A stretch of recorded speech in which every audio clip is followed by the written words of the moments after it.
Hi நண்பர்களே, இன்னைக்கு நம்ம ரொம்ப ஈஸியான தக்காளி ரசம் செய்ய போறோம். வாங்க எப்படி செய்யறதுன்னு பார்த்துடலாம்.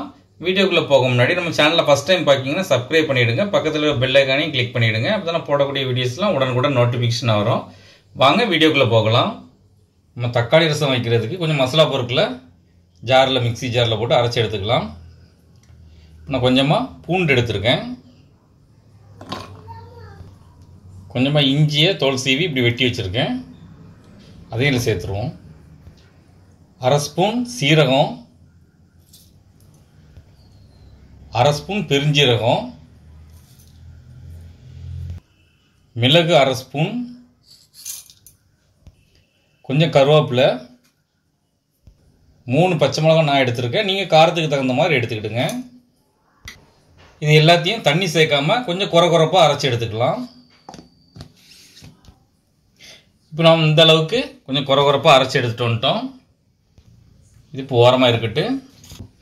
இப்போ ரசத்துக்கு தாளிச்சிடலாம். ஒரு கடாயில் கொஞ்சம் எண்ணெய் சேர்த்துப்போம். இப்போ நம்ம எண்ணெய் சேர்த்தாச்சு. எண்ணெய் கொஞ்சம் சூடாகட்டு. இப்போ எண்ணெய் நல்லா சூடாகிட்டு 1/4 ஸ்பூன் கடுகு சேர்த்துக்கலாம். அதில்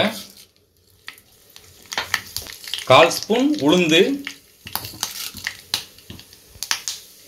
இப்போ ஒரு வத்தலை பிச்சு வச்சுருக்கேன், அதையும் இதில் சேர்த்துப்போம். கொஞ்சம் கருவேப்பிலை எடுத்துருக்கேன், அதையும் சேர்த்துப்போம்.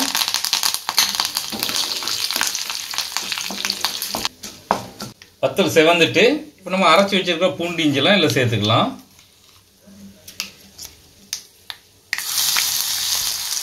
ஸ்டவ்வை லோ ஃப்ளேமில் வச்சுக்கிடுங்க, அப்போ தான் அடி பிடிக்காமல் இருக்கும். சீரகம், நம்ம பெருஞ்சீரகம்லாம் நம்ம அரைச்சி போடும்போது நல்ல வாசமாக இருக்கும், நல்ல டேஸ்ட் நல்லாயிருக்கும். இப்போ பச்சை வாசனை போகிற அளவுக்கு நல்லா வதக்கி விட்டுப்போம். நல்லா வதக்கி விட்டாச்சு. பச்சை வாசனைலாம் போயிட்டு நான் 2 தக்காளியை இப்படி பொடியாக கட் பண்ணி வச்சுருக்கேன். இதில் சேர்த்துக்கலாம். தக்காளி ரசம் வைக்கிறதுனால தக்காளி கொஞ்சம் எக்ஸ்ட்ராவே சேர்த்துப்போம். ஸ்டவ்வை நல்லா லோ ஃப்ளேமில் வச்சு தக்காளி நல்லா வதக்கி விட்டுப்போம். தக்காளி நல்லா வதங்கி வரட்டு சாப்பிட்டா. இப்போ ரசத்துக்கு தேவையான அளவு நம்ம உப்பு சேர்த்துக்கலாம். இதையும் சேர்த்து நல்லா வதக்கி விட்டுருவோம். இப்போ நல்லா தக்காளி நல்லா சாஃப்டாக வெந்து வந்துட்டு நான் இப்போ ஒரு எலுமிச்சம்பழம் சைஸுக்கு புளி எடுத்து நல்லா ஊற வச்சு கரைச்சி வச்சுருக்கேன். இது இதில் சேர்த்துக்கலாம்.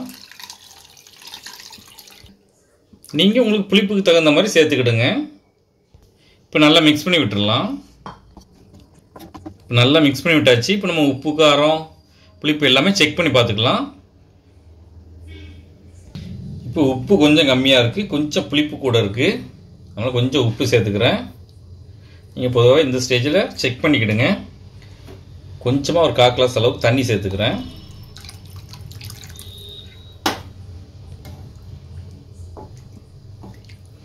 மிக்ஸ் பண்ணி விட்டுக்கலாம். 1/4 ஸ்பூன் மஞ்சள் தூள் இதில் சேர்த்துக்கலாம். 1/4 ஸ்பூன் பெருங்காயத்தூள் சேர்க்கும் போது நல்ல வாசமாக நல்லா இருக்கும். இப்போ எல்லாத்தையுமே நல்லா மிக்ஸ் பண்ணி விட்டுருவோம்.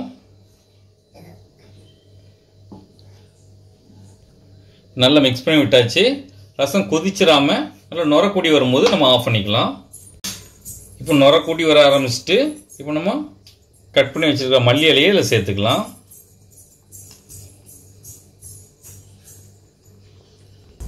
இப்போ நம்ம ரொம்ப ஈஸியான தக்காளி ரசம் செஞ்சிட்டோம். இது ரொம்பவே சூப்பராக இருக்கும்.